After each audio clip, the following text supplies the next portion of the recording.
कार्यक्रम की अध्यक्षता कर रहे आशीष जी, इस मंडल के एसआईआर प्रभारी मोंटी भाई,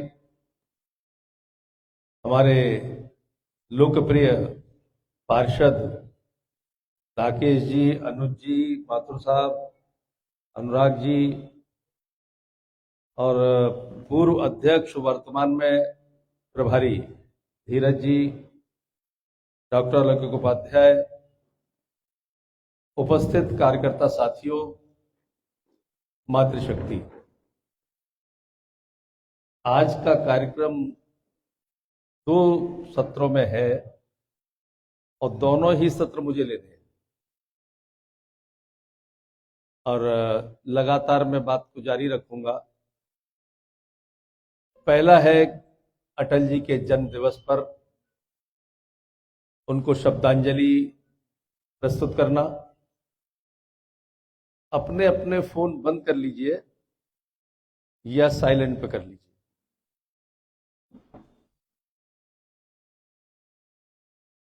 मेरे फोन बाहर चले गए ना?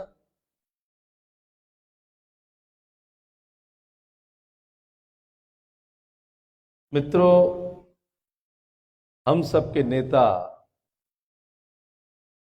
भारत रत्न स्वर्गीय अटल बिहारी वाजपेयी, जिनको अटल जी नाम से भी संबोधित किया जा सकता था, जाता था, उपनाम भी कह सकते हैं उनका अटल जी था। बहुत छोटा सा संबोधन, लेकिन उसके पीछे कितना विराट व्यक्तित्व था वो, कितनी विशाल उनका कृतित्व था, जो अनुकरणीय था, अनुसरणीय था। भारतीय राजनीति ही नहीं, विश्व के राजनीतिक पटल के शलाका पुरुष, पुरोधा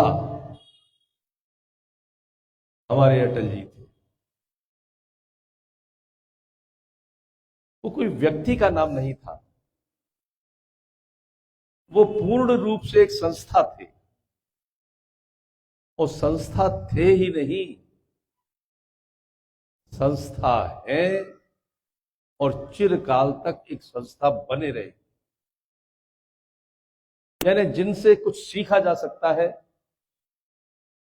अपने जीवन को सुधारा जा सकता है, उनके गुणों को आत्मसात किया जा सकता है, ऐसी जीती जागती एक संस्था का नाम था अटल बिहारी वाजपेयी या अटल जी। मित्रों, अटल जी के व्यक्तित्व को और कृतित्व को शब्दों में नहीं बांधा जा सकता। उनके व्यक्तित्व के बारे में और कृतित्व के बारे में बताना, शब्द बौने पड़ जाएंगे, छोटे हो जाएंगे। इतना विशाल व्यक्तित्व था।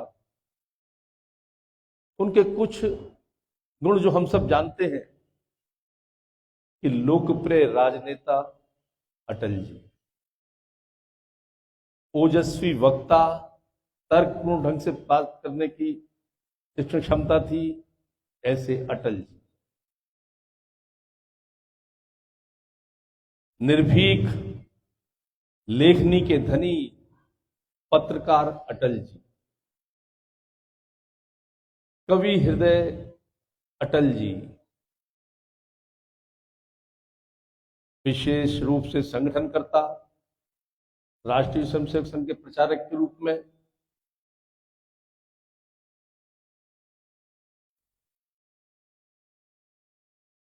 प्रखर प्रशासक अटल जी। इस तरह न जाने इतने क्यों कितने गुण हैं उनके, जिनकी चर्चा करें तो सुबह से शाम हो जाएगी। अटल जी का व्यक्तित्व नहीं समेटा जा सकता, ऐसे थे हमारे अटल जी। मित्रों, कोई भी विश्व का राजनीतिक पद या सामाजिक पद उनके आगे बड़ा नहीं था। और कुछ लोग पद जब मिलता है तो पद सुशोभित होता है। अटल जी ऐसे थे, जिस पद पर बैठते थे पद सुशोभित होता है।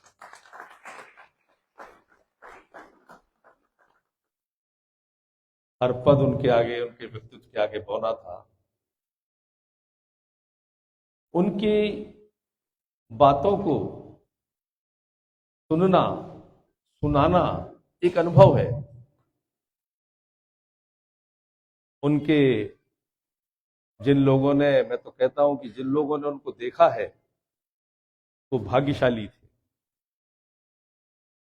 और जिन्होंने उनके साथ रूबरू हुए हैं, सानिध्य प्राप्त किया है, वो सौभाग्यशाली। मैं उन सौभाग्यशाली लोगों में से हूं जिनसे कई मर्तबा रूबरू हुए, उनके कुछ संस्मरण से रूबरू हुए, कुछ सुने, कुछ देखे, कुछ महसूस किए। तो उन संस्मरणों से अटल जी क्या थे ये बताना चाहूंगा मैं आपके सामने। तब समझ में आएगा कि अटल जी क्या थे।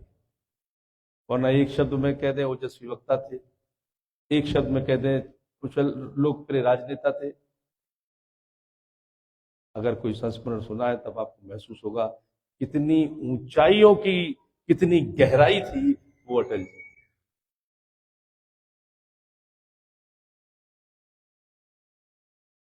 अगर उनको ओजस्वी या कुशल वक्ता कहें तो एक उनका उदाहरण देना चाहूंगा। जब पहली बार अटल जी हाउस के अंदर पहुंचे, लोकसभा में पहली बार युवा सांसद, और नेहरू जी की तटस्थता नीति का विरोध कर रहे थे उस समय वो हाउस के अंदर,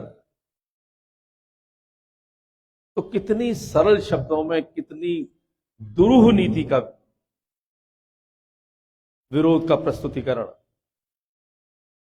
उन्होंने कहा, नेहरू जी, जब तक कोई देश शक्तिशाली नहीं होगा तब तक तटस्थ रह ही नहीं सकता। या तो उसको एक इस पाले में झुकना होगा या उस पाले में जाना होगा। आपने देश को मजबूत नहीं बनाया है, देश को शक्तिशाली नहीं बनाया है। बोले, किसी नदी के किनारे वही भवन स्थित रह सकता है जिसकी नींव गहरी हो, नींव मजबूत हो। किसी नदी के किनारे वही वृक्ष जीवित और स्थापित रह सकता है जिसकी जड़ें गहरी हो, मजबूत हो। पहले देश को मजबूत बनाइए, तब तटस्थता नीति की बात करिए। ये थे अटल जी। और उसके आगे जब उन्होंने, उस समय नेहरू जी जैसी पर्सनैलिटी जिसके आगे कोई बोलता नहीं था, उनको कहा कि नेहरू जी, आपका दोहरा चरित्र है। कोई कह नहीं सकता था हाउस के अंदर नेहरू जी से ऐसे, आपका दोहरा चरित्र है। आपके अंदर चर्चिल भी है, आपके अंदर चैम्बरलिन भी है। चर्चिल और चैम्बरलिन उस समय ब्रिटेन की राजनीति के दो बिल्कुल विपरीत विचारधारा के व्यक्ति थे, और उन्होंने कहा कि आपके अंदर वो दोनों हैं। बहुत सहज शब्दों में, दोगला नहीं कहा, ये नेहरू जी से कह दिया था उसने। ये थे अटल जी हमारे।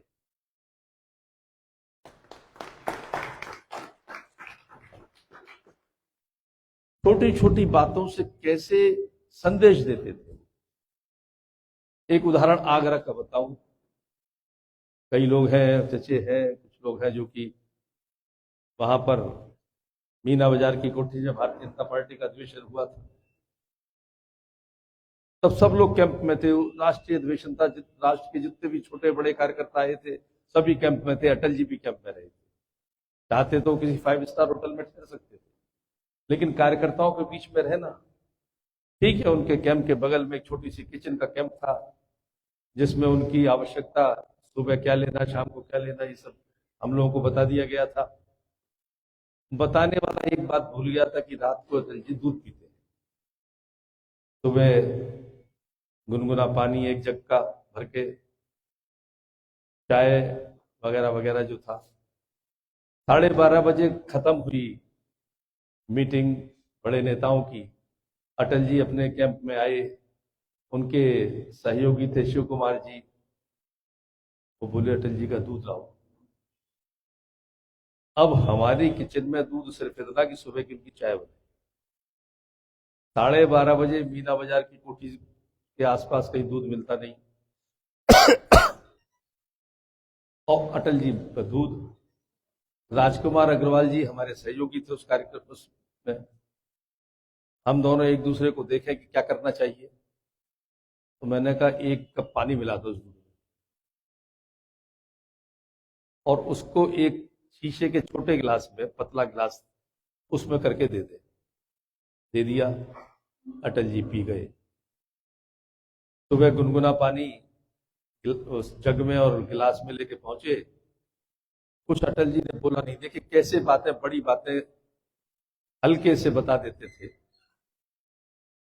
और उन्होंने पानी पिया, पानी पी के गिलास उठाया और बोले, हे गिलास, कल जब दूध आया था तब तुम कहां थे?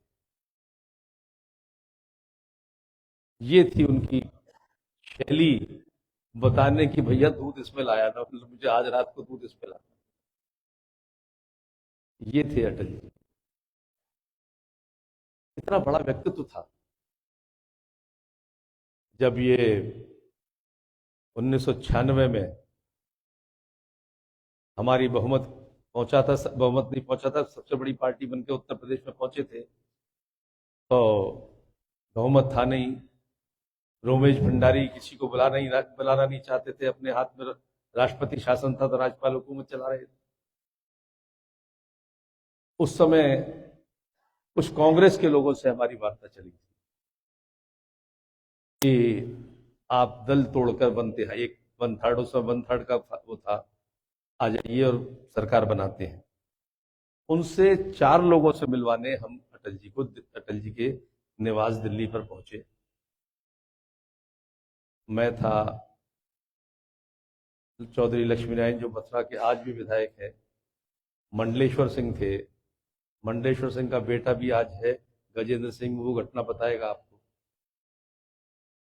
वो उनकी ड्राइव करके ले गया था कार मंडली की। चौधरी लक्ष्मी नारायण भोर, राजा दिवाकर विक्रम सिंह और राजा सरस्वती प्रताप सिंह, ये 4 लोग, बाबू दर्शन सिंह यादव।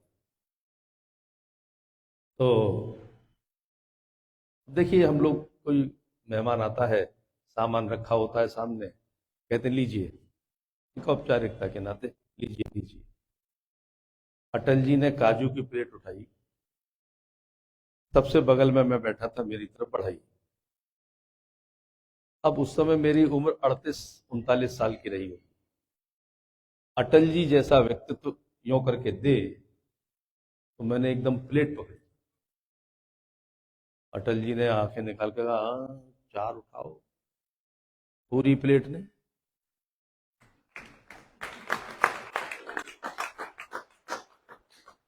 तो मैंने कहा, साहब क्या गलती हो गई, मैं सबसे छोटा हूं यहां पर, तो मैं सर्व करता हूं, है अतिक्रमण? मैंने कहा, तो बोले, आतिथ्य का अधिकार मेरा है, आप कैसे अतिक्रमण करेंगे? कितना बड़ा व्यक्तित्व, कितनी बात, कौन सी बात कह रहा है ये। अतिथि का सत्कार कैसे होना चाहिए, ये कोई सीखे तो अटल जी से सीखे। ये अटल जी थे, बेहद वाकपटु, बेहद हाजिर जवाब, चुटकियां लेकर बड़ी सी बड़ी बात कह देना। कोई उन्हें असहज करने की कोशिश करे, उसको उल्टा हाजिर जवाबी से असहज कर देना, इसमें महारत हासिल थी। मतलब लोग सोचते थे कि ये गुण हम में क्यों नहीं है, कोशिश करते थे नकल करने की, कर नहीं पाते थे। चंद संस्मरण सुनाता हूं मैं आपको। लखनऊ में इन्हीं दिनों की बात थी, तो थोड़ा अटल जी से हमारा मिलना जुलना तेजी हो रहा था। हम उनके पास बैठे थे वीवीआईपी गेस्ट हाउस में। लखनऊ की कुछ महिलाएं आई, और महिला विधेयक पे बात करने लगी, रिजर्व होनी चाहिए सीट और फलाना ढिमका ये। वो अटल जी सुनते रहे, उसे हिलाते रहे मस्ती में। फिर बोले देखो, मैं तो करने के लिए बिल्कुल इच्छुक हूं और चाहो तो अभी कर दो, लेकिन चिंता यह है कि लखनऊ की सीट रिजर्व हो गई तो मैं कहां जाऊंगा, मैं कहां से लड़ूंगा। पहले वो तय हो जाए तब करेंगे। वो कह के उठ के चलती है, महिलाएं सब हंसती रह गई। तो मैंने कहा इनको क्या देगा, ये हंस रही है और वो चलती है। बड़ी से बड़ी समस्या को कैसे निपटा देना कि लोगों को बुरा भी ना लगे और हंसी की हंसी हो जाए। ये थे अटल जी। आगरा में डोरीलाल जी के बारे में सब जानते हैं, पुराने लोग जानते हैं। अमर उजाला के प्रधान संपादक थे। जब विदेश मंत्री थे अटल जी तो कीथम झील सूर सरोवर पर आए थे, सूर कुटीर पर हम भी पहुंचे थे वहां पर। डोरीलाल जी थोड़ा रंगीन तबीयत के थे। ये चर्चा थी, अब थे कि नहीं थे तो वो जाने, अब हमें तो नहीं मालूम, तो बहुत छोटे थे उस समय। अब आशीष जी हंस रहे जैसे ही जानते होंगे पूरी बात उनके बारे में। तो क्या हुआ कि उस समय फेंटा चलती थी, यदि पुराने लोगों को मालूम, पीले रंग की फेंटा। तो जून का महीना था, अटल जी आकर बैठे सुरकुटी पर, हम भी थे सामने की तरफ। वो फेंटा ले आए एकदम, बाकी व्यवस्था के लोग। तो अटल जी ने तिरछी निगाह से उसको देखा, बोले रंगीन पानी नहीं, यानी सादा पानी ले आओ, एक तरीका ये था। बोले रंगीन पानी। हम्म। तो एकदम दौड़ा वो व्यक्ति, सादा पानी लाओ, सादा पानी लाओ। तो डोरीलाल जी बोले कि मुझे भी रंगीन पानी नहीं। तो डोरीलाल जी की तरफ तिरछी निगाह करके बोले, डोरीलाल जी आप और रंगीनियों से दूर।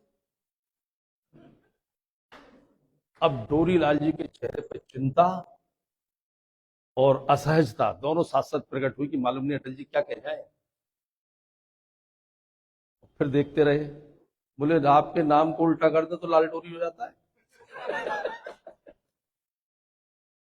यानी कह भी दिया, समझने वाले समझ के, जो ना समझे वो भी समझ, ना समझ है ही। तो ये थे अटल जी। बड़ी से बड़ी बात को बड़े आराम से कहना। आगरा में अधिवेशन के बाद जब शोभा यात्रा निकली थी, इतनी पुष्प वर्षा हुई थी, घर घर से पुष्प वर्षा हुई थी इनके ऊपर। मैं उस जीप में बैठा था, क्योंकि मेरे पैर में चोट लग गई थी, इसलिए सौभाग्य मिला कि वो तुम्हारे पैर में चोट है, इस जीप में बैठ जाओ जिसमें अटल जी।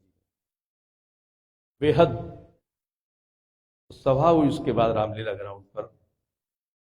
तो उन्होंने उसका जिक्र किस ढंग से किया। बोले इतनी फूलों की वर्षा हुई है कि पहली बार लगा कि फूलों से भी चोट लगती। ये थे अटल जी।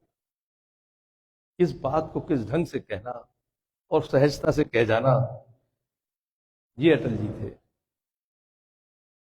तारकेश्वरी सिन्हा उस समय एमपी थी कांग्रेस की, तेज तर्रार एमपी मानी जाती थी। सेंट्रल हॉल में अटल जी बैठे थे, उन्होंने अटल जी को असहज करने की कोशिश की और एकदम बोली, अटल जी आपने शादी क्यों नहीं की। अटल जी तपाक से बोले, आपने मौका ही कहां दिया। अब वो असहज हो गई, यानी वो उनको असहज करना चाहती थी, खुद असहज हो गई। ये थे अटल जी। मैं कुछ संस्मरण इसलिए सुना रहा हूं, आपको मालूम पड़े कि अटल जी क्या थे। हाजिर जवाब कहते तक आप सोचते कि हाजिर जवाब क्या, हाजिर जवाब ऐसे थे। विनोद प्रियता ऐसे थी, चुटकियां लेकर बात करने की आदत ऐसे थी। और से लंबे किस्से कईयों के मालूम है, कईयों ने सुने। हमने, कईयों ने देखा, हमने सानिध्य प्राप्त किया। तो फिराक गोरखपुरी का एक शेर याद आता है उनके लिए। कि आने वाली नस्लें तुमसे रश्क करेंगी। ए दोस्तों, आने वाली रश्क मतलब होता है ईर्ष्या। आने वाली नस्लें तुमसे रश्क करेंगी ये दोस्तों, जब तुम उनसे कहोगे कि तुमने अटल जी को देखा था। ये थे अटल जी।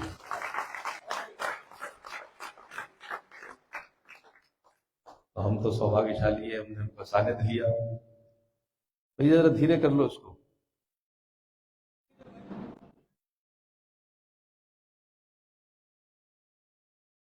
उस तानाशाही के युग में जो कहते थे कि इंदिरा जी के लिए कि लोकतंत्र जब तानाशाही का मुखौटा लगा के आती है तो ज्यादा खतरनाक हो जाता है।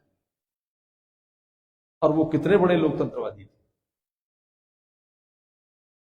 जब वही मैंने बताया आपको कि कुछ कांग्रेस के लोग यहां आना चाहते थे, बात मैच्योर नहीं हो पा रही थी, कहीं ना कहीं अटक जाती थी, बात लीक हुई।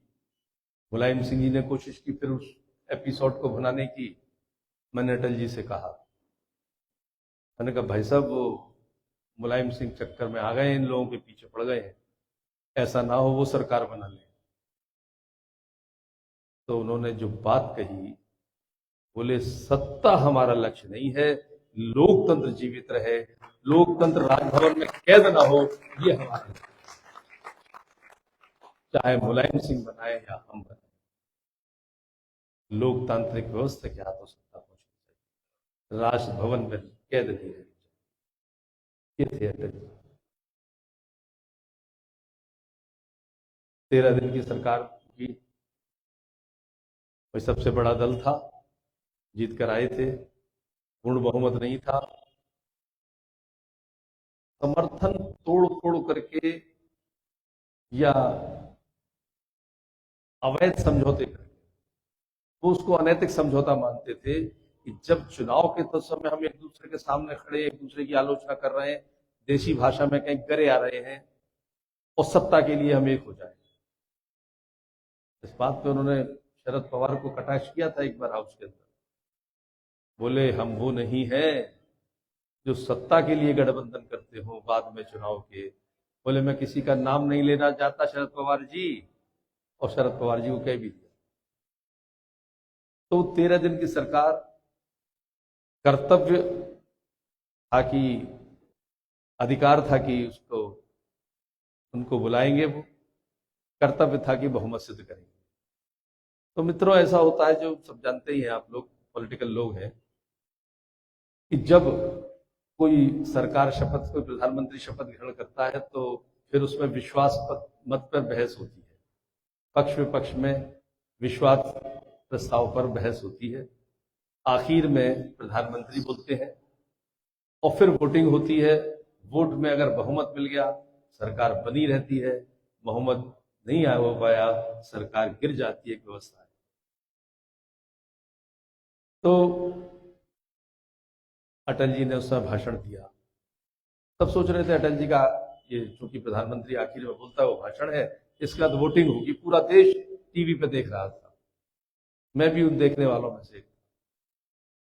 लेकिन अटल जी की लोकतांत्रिक भावना, अटल जी ने आखिरी में जो 3-4 सेंटेंस बोले थे वो आज तक याद है। बोले ये सदन है, अपने विषय को पूरा रखा, मुंह तोड़ जवाब दिए। आप में से किसी ने सुना होगा वो, जब उन्होंने कहा, सब लोग कह रहे अटल जी तो बहुत अच्छे हैं लेकिन पार्टी खराब है, तो एक झटके के लिए बोले थे। सबने कहा कि अटल जी बहुत अच्छे हैं, अटल जी बहुत अच्छे हैं, अटल जी बहुत अच्छे हैं, और कहकर चुप हो गए। तो सब फिर बोले हाँ आप बहुत अच्छे हैं। तो बोले ऐसे अटल बिहारी का क्या करना चाहते हो, मतलब सरकार गिराना चाहते हो। तो खैर उन्होंने जो आखिरी 3 सेंटेंस बोले, बोले सदन है, सिर गिने जाते, सिर किसका है कैसा है ये नहीं देखा जाता, और सिरों की लड़ाई में मैं हार गया हूं, राष्ट्रपति को इस्तीफा देने जा रहा हूं। लेकिन सीधे चल दिए, पूरा सदन स्तब्ध रह गया, देश रो उठा, लोगों की आंखों में आंसू आ गए, ये क्या हुआ। ये लोकतांत्रिक व्यवस्था को मानने वाले अटल जी।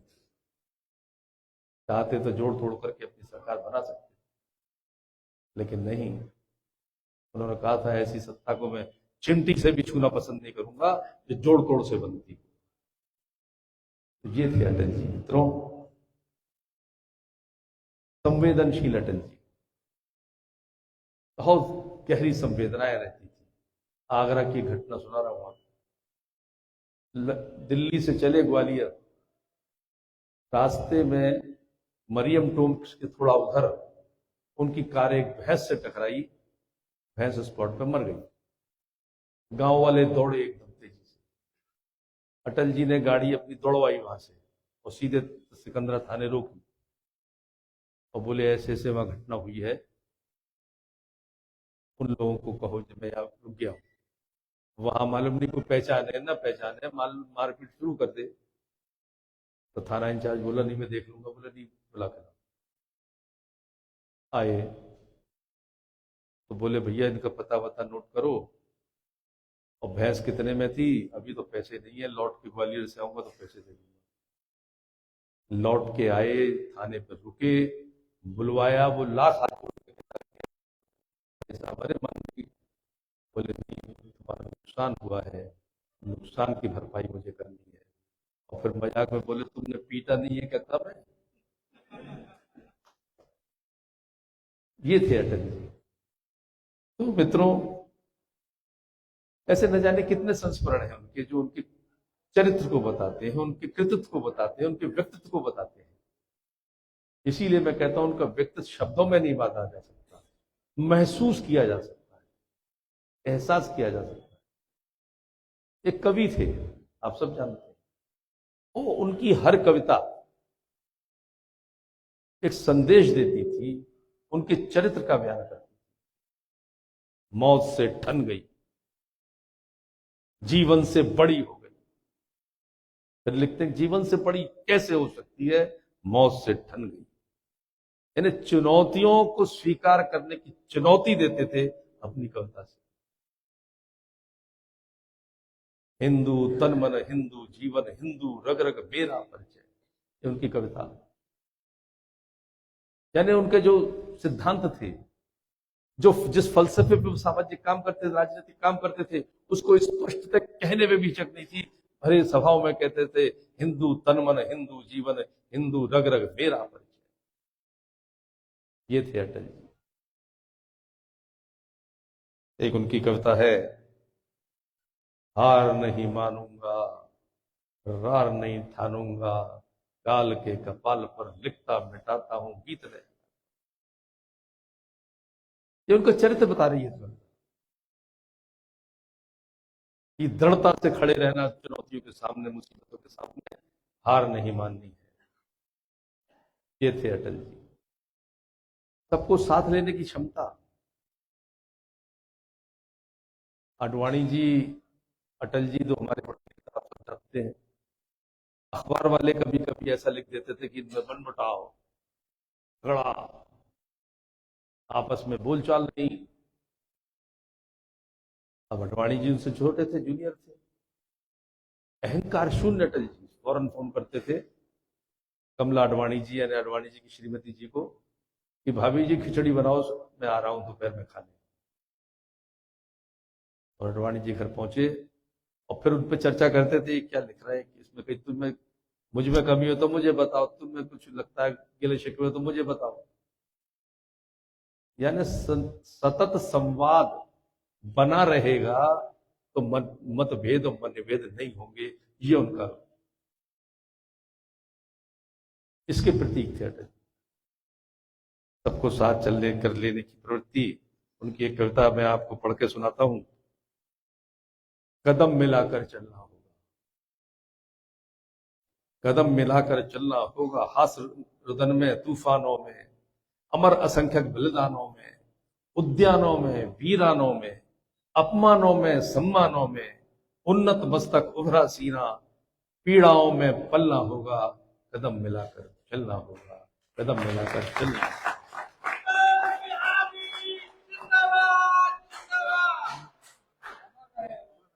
यह उनकी स्थिति प्रज्ञता, स्थित प्रज्ञता समझते हैं, न दुख में दुखी न सुख में सुखी, कि उद्यानों में, वीरानों में, पीड़ाओं में, अपमानों में, सम्मानों में, ये स्थिति प्रज्ञता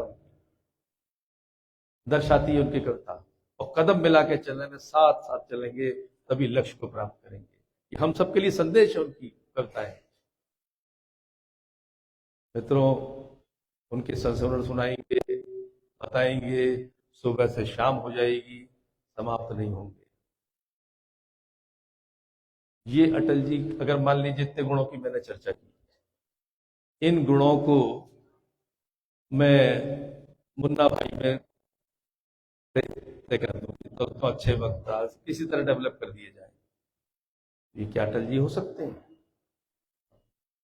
ये सब गुण कोई व्यक्ति अपने अंदर आत्मसात कर दे, अटल जी नहीं बन सकता, क्योंकि अटल जी थे, अटल जी हैं, अटल जी रहेंगे।